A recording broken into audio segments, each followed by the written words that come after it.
श्री गणेशाय नमः। मास पारायण 11वां आरंभ। कनक कलश भरी कोपर थारा, भाजन ललित अनेक प्रकारा। भरे सुधा सम सब पकवाने, नाना भांति न जाहि बखाने। दूध शरबत ठंडई जल आदि से भरकर सोने के कलश तथा जिनका वर्णन नहीं हो सकता ऐसे अमृत के समान भांति भांति के सब पकवानों से भरे हुए परात, थाल आदि अनेक प्रकार के सुंदर पर फल अनेक बर वस्तु सुहाई, हरसि भेंट हित भूप पठाई। भूषण बसन महामणि नाना, खग मृग है गए बहुविधि जाना। उत्तम फल तथा और भी अनेकों वस्तुएं राजा ने हर्षित होकर भेंट के लिए भेजी। गहने, कपड़े, नाना प्रकार की मूल्यवान मणियां, सभी पशु, घोड़े, हाथी और बहुत से तरह की सवारियां। जब राजा दशरथ जी ने पुत्रों सहित मुनि को आते देखा तब वे हर्षित होकर उठे और मुख के समुद्र में थासी लेते हुए चले। मुनहि दंडवत कीन महिषा, बार बार पद रज धरि सीसा। कौशिक राहुल ये उरलाई, कही असीस पूछी कुशलाई। पृथ्वीपति दशरथ जी ने मुनि की चरण धूलि को बारंबार सिर पर चढ़ाकर उनको दंडवत प्रणाम किया। विश्वामित्र ने राजा को उठाकर हृदय से लगा लिया और आशीर्वाद देकर कुशलता पूछी। फिर दोनों भाइयों को दंडवत प्रणाम करते देखकर राजा के हृदय में सुख समाया नहीं। पुत्रों को उठाकर हृदय से लगाकर उन्होंने अपने वियोग यानी अपने अपरंपार दुख को मिटाया, मानो मृतक शरीर को प्राण मिल गए हों। फिर उन्होंने वशिष्ठ जी के चरणों में सिर नवाया। मुनिश्रेष्ठ ने प्रेम के आनंद में उन्हें हृदय से लगा लिया। दोनों भाइयों ने सब ब्राह्मणों की वंदना की और मन भाए आशीर्वाद पाए। भरत जी ने छोटे भाई शत्रुघ्न सहित श्री रामचंद्र जी को प्रणाम किया। श्री राम जी ने उन्हें उठाकर हृदय से लगा लिया। लक्ष्मण जी दोनों भाइयों को देखकर हर्षित हुए और प्रेम से परिपूर्ण हुए शरीर से उनसे मिले। तदंतर परम कृपालु और विनयी श्री रामचंद्र जी अयोध्या वासियों, कुटुंबियों, जाति के लोगों, याचकों, मंत्रियों और मित्रों सभी से यथा योग्य मिले। श्री रामचंद्र जी को देखकर बारात शीतल हुई। राम के वियोग में सबके हृदय में जो आग जल रही थी वह शांत हो गई। प्रीति की रीति का बखान नहीं हो सकता। राजा के पास चारों पुत्र ऐसी शोभा पा रहे हैं मानो अर्थ, धर्म, काम और मोक्ष शरीर धारण किए हुए हैं। पुत्रों सहित दशरथ जी को देखकर नगर के स्त्री पुरुष बहुत ही प्रसन्न हुए। आकाश में देवता फूलों की वर्षा करके नगाड़े बजा रहे हैं और अप्सराएं गा गा कर नाच रही हैं। अगवानी में आए हुए सतानंद जी, अन्य ब्राह्मण, मंत्रीगण, मागध, सूत, विद्वान और भाटों ने बाराती सहित राजा का दशरथ जी को आदर सत्कार किया। फिर आज्ञा लेकर वे वापस लौटे। बारात लगने के दिन से पहले आ गई है, इससे जनकपुर में अधिक आनंद छा गया है।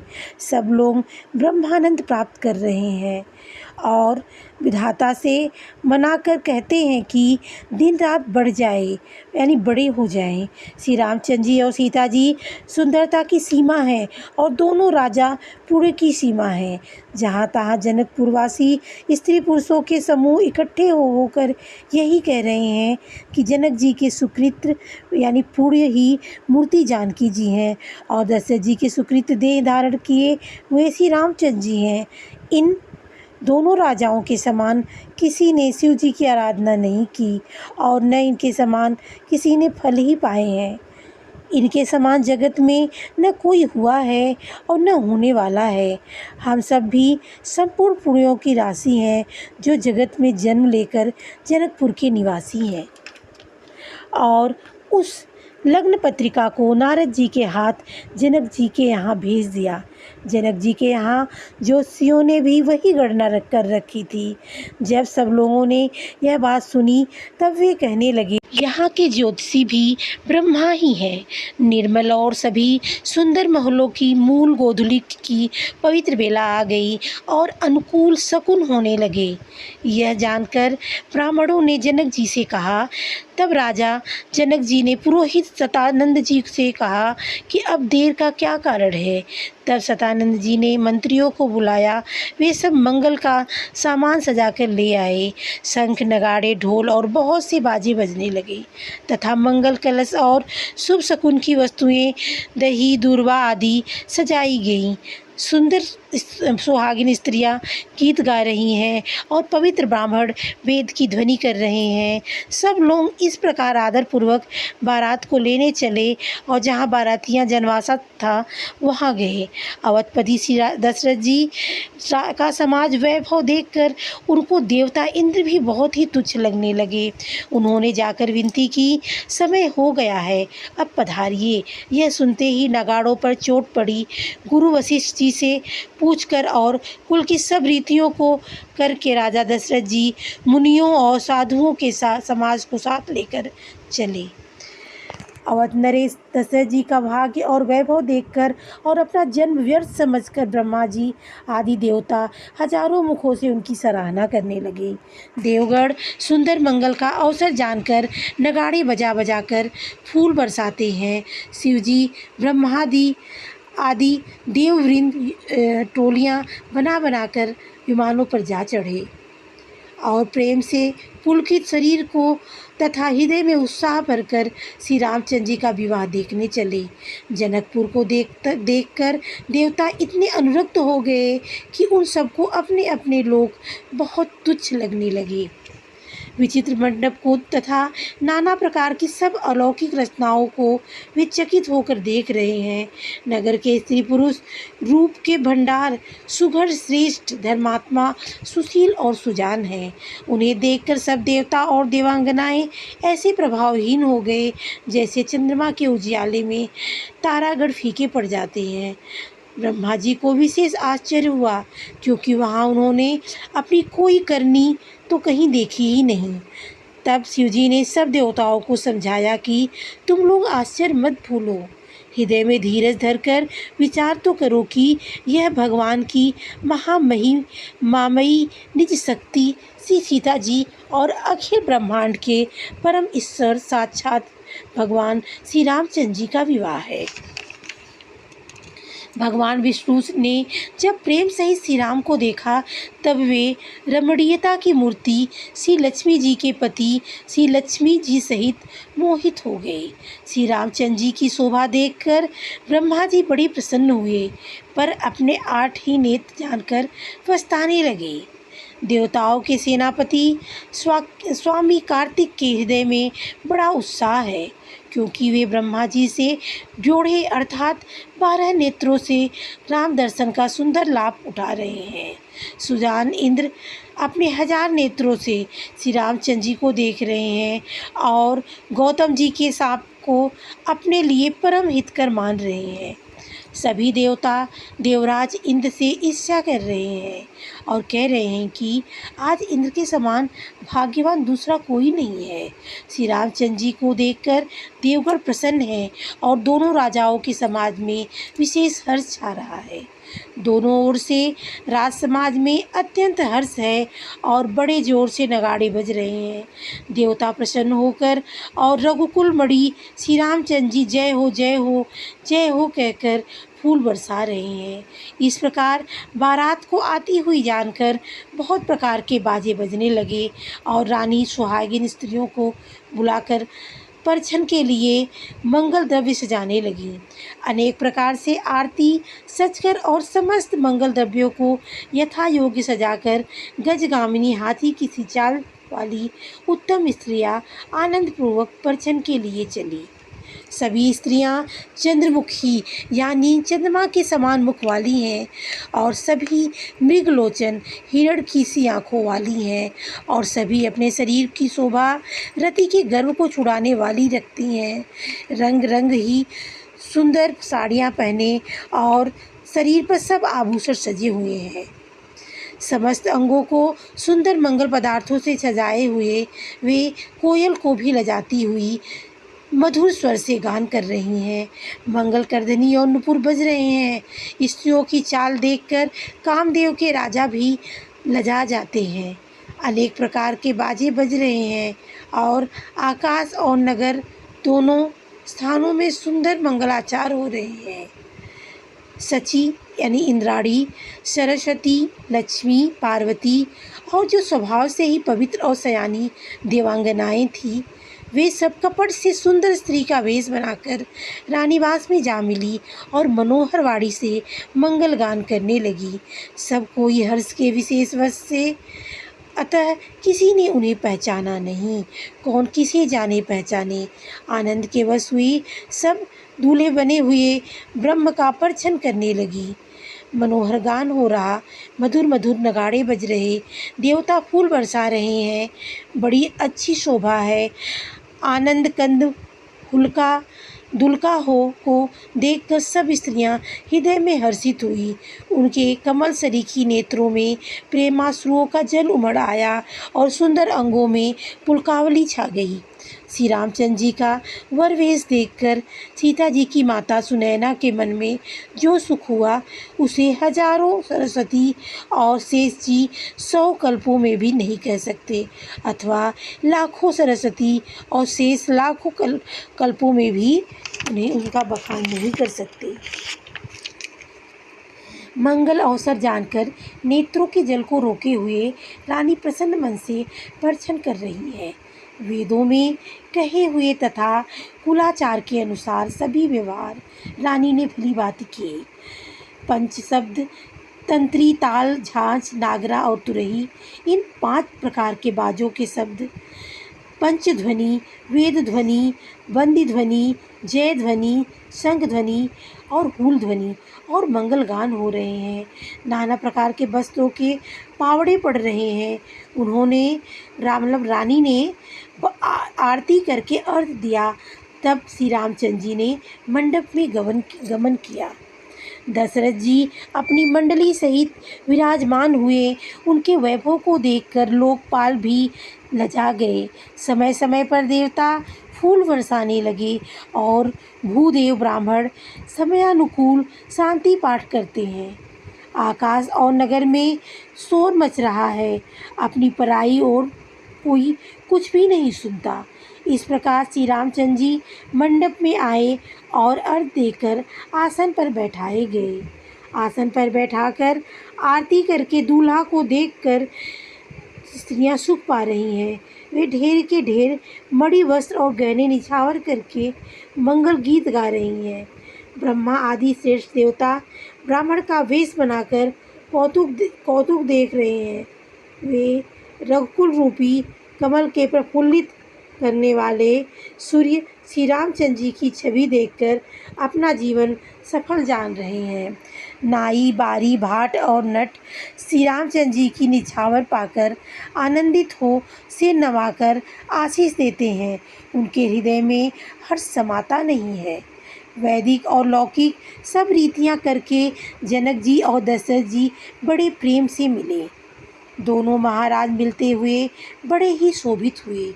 कवि उनके लिए उपमा खोज खोज कर लजा गए। जब कहीं भी उपमा नहीं मिली, तब हृदय में हार मानकर उन्होंने मन में यही उपमा निश्चित की कि इनके समान यही है। संबंधियों का मिलाप या परस्पर संबंध देखकर देवता अनुरक्त हो गए और फूल बरसाकर उनका यश गान करने लगे। वे कहने लगे, जब से ब्रह्मा जी ने जगत को उत्पन्न किया, तब से हमने बहुत से विवाह देखे सुने, परंतु सब प्रकार से समाज और बराबरी पूर्ण समता युक्त समधि तो आज ही देखे। देवताओं की सुंदर सत्यवाणी सुनकर दोनों ओर अलौकिक प्रीति छा गई। सुंदर पावड़े और अर्घ देते हुए जनक जी दशरथ जी को आदरपूर्वक मंडप में ले आए। मंडप को देखकर उसकी विचित्र रचना और सुंदरता से मुनियों के मन भी हरे गए, यानी मोहित हो गए। सुजान जनक जी ने अपने हाथों से ला लाकर सबके लिए सिंहासन रखे। उन्होंने अपने कुलदेव इष्ट देवता के समान वशिष्ठ जी की पूजा की और विनय करके आशीर्वाद प्राप्त किया। विश्वामित्र जी की पूजा करते समय परम प्रीति की रीति तो कहते ही नहीं बनती। राजा ने वामदेव आदि ऋषियों की प्रसन्न मन से पूजा की, सभी को दिव्य आसन दिए और सबने आशीर्वाद प्राप्त किए। फिर उन्होंने कौशलाधीश राजा दशरथ की पूजा उन्हें इस महादेव के समान जानकर की। कोई दूसरा भाव न था। तदंतर उनके संबंध से अपने भाग्य और वैभव के विस्तार की सराहना करके हाथ जोड़कर विनती और बड़ाई की। राजा जनक जी ने सब बरातियों का समधी दशरथ जी के समान ही सब प्रकार से आदर पूर्वक पूजन किया और सब किसी को उचित आसन दिए। मैं एक मुख से उस उत्साह का क्या वर्णन करूं। राजा जनक ने दान मान सम्मान विनय और उत्तम वाणी से सारी बारात का सम्मान किया। ब्रह्मा विष्णु शिव दिक्पाल और सूर्य जो रघुनाथ जी का प्रभाव जानते हैं, वे कपट से ब्राह्मणों का सुंदर वेश बनाए बहुत ही सुख पाते हुए सब लीला देख रहे थे। जनक जी ने उनको ब्राह्मणों के समान जानकर उनका पूजन किया और बिना पहचाने भी उन्हें सुंदर आसन दिए। कौन किसको जाने पहचाने, सबको अपनी ही सुध भूली हुई थी। आनंद कंद दूलका को देखकर दोनों और आनंदमयी स्थिति हो रही है। सुजान सर्वज्ञ श्री रामचंद्र जी ने देवताओं को पहचान लिया और उनकी मानसिक पूजा करके उन्हें मानसिक आसन दिए। प्रभु का शील स्वभाव देखकर देवगण मन में बहुत आनंदित हुए।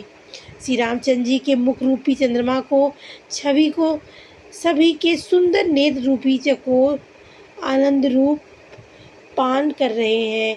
प्रेम और आनंद कम नहीं अर्थात बहुत है। समय देखकर वशिष्ठ जी ने सतानंद जी को आदर पूर्वक बुलाया। वे सुनकर आदर के साथ आए। वशिष्ठ जी ने कहा, अब जाकर राजकुमारी को शीघ्र ले आओ। मुनि की आज्ञा पाकर वे प्रसन्न होकर चले गए। बुद्धिमती रानी पुरोहित की वाणी सुनकर सखियों समेत बड़ी प्रसन्न हुई। ब्राह्मणों की स्त्रियां और कुल की बूढ़ी स्त्रियों को बुलाकर उन्होंने कुल रीति करके सुंदर मंगल गीत गाए। शेष देवांगनाएं जो सुंदर मनुष्य स्त्रियों के वेश में हैं, सभी स्वभाव से ही सुंदरी और श्यामा 16 वर्ष की अवस्था वाली हैं। उनको देखकर रनिवास की स्त्रियां सुख पाती हैं और बिना पहचान के ही वे सबके प्राणों से प्यारी हो जाती हैं। उन्हें पार्वती, लक्ष्मी और सरस्वती के समान जानकर रानी बार बार उनका सम्मान करती हैं। रानीवास की स्त्रियां और सखियां सीता जी का श्रृंगार करके मंडली बनाकर प्रसन्न होकर उन्हें मंडप में लिवा चली। सुंदर मंगल का साज सजकर रानीवास की स्त्रियां और सखियां आदर सहित सीता जी को लिवा चली। सभी सुंदरियां 16 श्रृंगार किए हुए मतवाले हाथियों की चाल से चलने वाली हैं। उनके मनोहर गान को सुनकर मुनि ध्यान छोड़ देते हैं और कामदेव की कोयलें भी लजा जाती हैं। पायजेब, पैजनी और सुंदर कंकड़ ताल की गति बड़े सुंदर बज रहे हैं।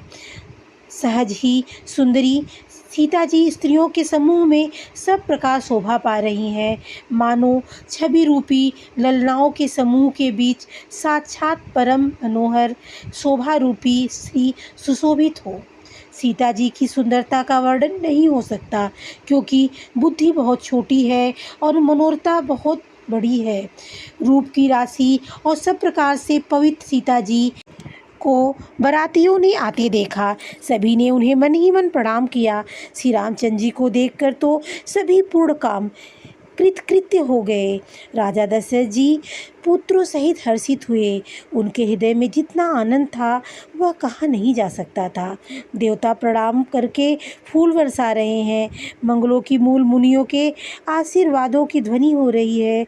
गानों और नगाड़ों के शब्द से बड़ा शोर मच रहा है।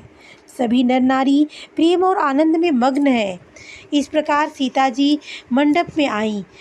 मुनिराज बहुत ही आनंदित होकर शांति पाठ पढ़ रहे हैं। इस अवसर की सब रीति व्यवहार और कुलाचार दोनों कुलगुरुओं ने किए। कुलाचार करके गुरुजी प्रसन्न होकर गौरी जी, गणेश जी ब्राह्मणों की पूजा करा रहे हैं, अथवा ब्राह्मणों के द्वारा गौरी और गणेश जी की पूजा करवा रहे हैं। देवता प्रकट होकर पूजा ग्रहण करते हैं, आशीर्वाद देते हैं और अत्यंत सुख पाते हैं। मधुपर्क आदि जिस किसी भी मांगलिक पदार्थ की मुनि जिस समय भी मन में चाह मात करते हैं, सेवकगण उसी समय सोने की परातों में और कलशों में भरकर उन पदार्थों को लेकर तैयार हो जाते हैं। स्वयं सूर्यदेव प्रेम सहित अपने कुल की सब रीतियां बता देते हैं और वे सब आदरपूर्वक की जा रही हैं। इस प्रकार देवताओं की पूजा कराने के मुनियों ने सीता जी को सुंदर सिंहासन दिया। श्री सीता जी और श्री राम जी आपस में एक दूसरे को देखना तथा उनका परस्पर प्रेम किसी को लग नहीं पड़ रहा है। जो बात श्रेष्ठ मन, बुद्धि और वाणी भी परे है, उसे कवि क्यों कर प्रकट करे। हवन के समय अग्निदेव शरीर धारण करके बड़े ही सुख से आहुति ग्रहण कर रहे हैं और सारे वेद ब्राह्मण का वेश धारण करके विवाह की विधियां बता रहे हैं। जनक जी की जगत विख्यात पटरानी और सीता जी की माता बखान तो हो ही कैसे सकता है। सुयश, सुकृत, पुण्य, सुख और सुंदरता सबको बटोरकर विधाता ने उन्हें संवार कर तैयार किया है। समय जानकर श्रेष्ठ मुनियों ने उन्हें बुलाया। यह सुनते ही सुहागिन स्त्रियां उन्हें आदरपूर्वक ले आईं। सुनैना जी जनक जी की पटरानी जनक जी की बाईं ओर ऐसे सो रही हैं मानो हिमालय के साथ मैना जी सुशोभित हों। पवित्र, सुगंधित और मंगल जल से भरे सोने के कलश और मड़ियों की सुंदर परातों राजा और रानी ने आनंदित होकर अपने हाथों से लाकर श्री रामचंद्र जी के आगे रखी। मुनि मंगलवाणी से वेद पढ़ रहे हैं। सुअवसर जानकर आकाश से फूलों की झड़ी लग रही है। दूल्हे को देखकर राजा रानी प्रेम मग्न हो गए और उनके पवित्र चरणों को पखारने लगे। वे श्री राम जी के चरण कमलों को पखारने लगे। प्रेम से उनके शरीर पुलकावली छा रही है। आकाश और नगर में होने वाले गान, नगाड़े, जय जयकार की ध्वनि मानो चारों दिशाओं में उमड़ चली। जो चरण कमल कामदेव के शत्रु श्री शिव जी के हृदय रूपी सरोवर में सदा ही विराजते हैं, जिनका एक बार भी स्मरण करने से मन में निर्मलता आ जाती है और कलयुग के सारे पाप भाग जाते हैं, जिनका स्पर्श पाकर गौतम मुनि की स्त्री अहिल्या जो पापमयी थी परम गति पाई, जिन चरण कमलों को मकरंद रस यानी गंगा जी के शिव जी के मस्तक पर विराजमान है, जिसको देवता पवित्रता की सीमा बताते हैं। मुनि और योगी जन अपने मन को भौरा बनाकर जिन चरण कमलों का सेवन करके मनोवांछित गति प्राप्त करते हैं, उन्हीं चरणों को भाग्य के पात यानी बड़े भागी जनक जी धो रहे हैं। यह सब जय जयकार कर रहे हैं। यह देखकर सारे लोग जय जयकार कर रहे हैं। दोनों कुलों के गुरु वर और कन्या की हथेलियों को मिलाकर शंखोच्चार करते लगे। पाणी ग्रहण हुआ देखकर ब्रह्मादि देवता, मनुष्य और मुनि आनंद में भर गए। सुख के मूल दूल्हे को देखकर राजा रानी शरीर का पुलकित हो गया और आनंद हृदय से में उमंग भर उठा। राजाओं के अलंकार स्वरूप महाराज जनक जी ने लोक और वेद की रीति को करके कन्यादान दिया। जैसे हिमवान ने शिव जी को पार्वती जी और सागर ने भगवान विष्णु को लक्ष्मी दी थी, वैसे ही जनक जी ने श्री रामचंद्र जी को सीता जी समर्पित की, जिससे विश्व में सुंदर नवीन कीर्ति छा गई। विदेह यानी जनक जी कैसे विनती करें। इस सांवली मूर्ति ने तो उन्हें सचमुच विदेह यानी देह की शुद्ध बुद्ध रहित ही कर दिया है। विधिपूर्वक हवन करके गठजोड़ी की गई और भावरे होने लगे। जय ध्वनि, बंदी ध्वनि, वेद ध्वनि, मंगल गान और नगाड़ों की ध्वनि सुनकर चतुर्देवगण हर्षित हो गए और कल्पवृक्ष के फूलों की वर्षा करने लगे। वर और कन्या सुंदर भावरे दे रहे हैं। सब लोग आदरपूर्वक उन्हें देख रहे हैं, नेत्रों का परम लाभ ले रहे हैं। मनोहर जोड़ी वर्णन नहीं हो सकती। जो कुछ उस उपमा कहूँ वही थोड़ी है। श्री राम जी और सीता जी की सुंदर परछाई मड़ियों के खंभों में जगमगा रही है, मानो कामदेव और रति बहुत से रूप धारण करके श्री राम के अनुपम विवाह को देख रहे हैं। उन्हें कामदेव और रति को दर्शन की लालसा और संकोच दोनों ही कम नहीं, अर्थात बहुत है। इसीलिए वे मानो बार बार प्रकट होते ही छिपते हैं। सब देखने वाले आनंद मग्न हो गए और जनक जी की भांति सभी अपनी सुध भूल गए।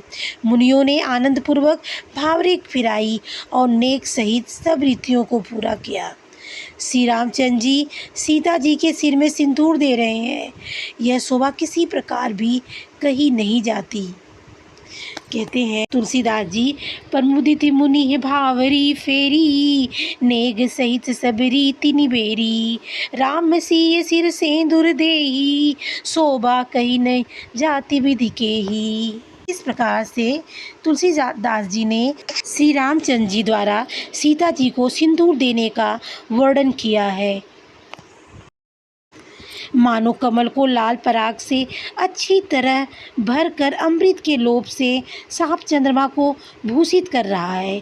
यहाँ श्री राम के हाथ को कमल के सिंदूर को पराग की, श्री राम के श्याम भुजा को सांप की और सीता जी के मुख को चंद्रमा की उपमा दी गई है। फिर वशिष्ठ जी ने आज्ञा दी, तब दूल्हा और दुल्हन एक आसन पर बैठे। श्री रामचंद्र जी और जानकी जी श्रेष्ठ आसन पर बैठे। उन्हें देखकर दशरथ जी मन में बहुत आनंदित हुए। अपने सुकृत रूपी कल्पवृक्ष में नए फल आए देखकर उनका शरीर बार बार पुलकित हो रहा है। 14 भुवनों में उत्साह भर गया। सबने कहा कि श्री रामचंद्र जी का विवाह हो गया। जीव एक है और यह मंगल महान है। फिर भला वह वर्णन करके किस प्रकार समाप्त किया जा सकता है। तब वशिष्ठ जी की आज्ञा पाकर जनक जी ने विवाह का समाज सजाकर मांडवी की सुकृति की और उर्मिला जी इन तीनों राजकुमारियों को बुला लिया। कुशध्वज की बड़ी कन्या मांडवी को, जो गुणशील सुख और शोभा की रूप है, राजा जनक ने प्रेम पूर्वक सब रीतियां करके भरत जी को ब्याह दिया। जानकी जी की छोटी बहन उर्मिला को सब सुंदरियों में शिरोमणि जानकर उस कन्या को सब प्रकार से सम्मान करके लक्ष्मण जी को ब्याह दिया। और जिनका नाम सुकृति है और जो सुंदर नेत्रों वाली, सुंदर मुख वाली, सब गुणों की खान और रूप तथा शील में उजागर हैं, उनको राजा ने शत्रुघ्न को ब्याह दिया। दूल्हा और दुल्हने परस्पर अपने अपने अनुरूप जोड़ियों को देखकर सकुचाते हुए हृदय में हर्षित हो रहे हैं। सब लोग प्रसन्न होकर उनकी सुंदरता की सराहना करते और देवगढ़ फूल बरसा रहे हैं। सब सुंदरी दुल्हनें सुंदर दूल्हों के साथ एक ही मंडप में ऐसी शोभा पा रही हैं, मानो जीव के हृदय में चारों अवस्थाएं, जागृत, स्वप्न, सुषुप्ति और तुरीय, अपने चारों स्वामियों विश्व, तेजस, प्राज्ञ और ब्रह्म सहित विराजमान है। सब पुत्रों को बहुओं सहित देखकर अवध नरेश दशरथ जी ऐसे आनंदित हो रहे हैं, मानो वे राजाओं की शिरोमणि क्रियाओं, यज्ञ क्रिया, श्रद्धा क्रिया, योग क्रिया, ज्ञान क्रिया, सभी चारों फल, अर्थ, धर्म, काम, मोक्ष सब कुछ पा गए हों। श्री रामचंद्र जी के विवाह की जैसी विधि वर्णन की गई, उसी रीति से सब राजकुमारों के विवाह किए गए। दहेज की अधिकता कुछ कही नहीं जाती। सारा मंडप सोने और मड़ियों से भर गया। बहुत से कंबल, वस्त्र और भांति भांति के विभिन्न रेशमी कपड़े जो थोड़ी कीमत के न थे, अर्थात बहुत ही बहुमूल्य थे, तथा हाथी, रथ, घोड़े, दास दासियां, गहनों से सजी हुई कामधेनु, सरीखी गायें आदि अनेकों वस्तुएं हैं, जिनकी गिनती कैसे की जाए, उनका वर्णन नहीं किया जा सकता। जिन्होंने देखा है वही जानते हैं। उन्हें देखकर लोकपाल भी सिहा गए। अवधराज दशरथ जी ने सुख मानकर प्रसन्न चित्त से सब कुछ ग्रहण किया। उन्होंने वह दहेज का सामान याचकों को जो जिसे अच्छा लगा दे दिया। जो बच गया वह जन सेवा में चला गया।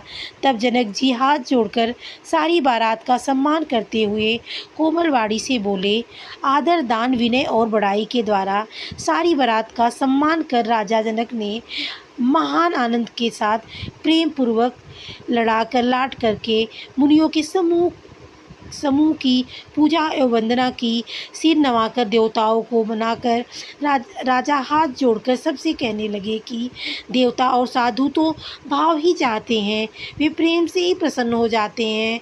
उन पूर्णकाम महानुभावों कोई कुछ देकर कैसे संतुष्ट कर सकता है? क्या एक अंजलि जल देने से कहीं समुद्र संतुष्ट होता है? फिर जनक जी भाई सहित हाथ जोड़कर कौशलाधीश दशरथ जी से स्नेहशील और सुंदर प्रेम में सान कर मनोहर वचन बोले, हे राजन, आपके साथ संबंध हो जाने से अब हम सब प्रकार से बड़े हो गए। इस राजपाट सहित हम दोनों को आप बिना दाम के लिए हुए सेवक ही समझिए। इन लड़कियों की टहलनी मानकर नई नई दया करके पालन कीजिएगा। मैंने बड़ी ढिठाई की है कि आपको यहाँ बुला भेजा, अपराध क्षमा कीजिए। फिर सूर्यकुल के भूषण श्री दशरथ जी ने समधी जनक जी को संपूर्ण सम्मान निधि कर दिया। इतना सम्मान किया कि वे सम्मान के भंडार ही हो गए। इनकी परस्पर विनय की कही नहीं जाती। दोनों हृदय प्रेम से परिपूर्ण हैं। देवतागण फूल बरसा रहे हैं। राजा जनवासे को चले। नगाड़े की ध्वनि, जय ध्वनि और वेद की ध्वनि हो रही है। आकाश और नगर दोनों में खूब कौतूहल हो रहा है। आनंद छा गया है। तब मुनीश्वरी की आज्ञा पाकर सुंदरी सखियां मंगल गान करती हुई और दुल्हनों सहित दूल्हों को लिवाकर कोहबर को चली। सीता जी बार बार राम जी को देखती हैं और सकुचा जाती हैं, पर उनका मन नहीं सकुचाता। प्रेम के प्यासे उनके नेत्र सुंदर मछलियों की छवि को हर रहे हैं। 11वां मास पारायण समाप्त।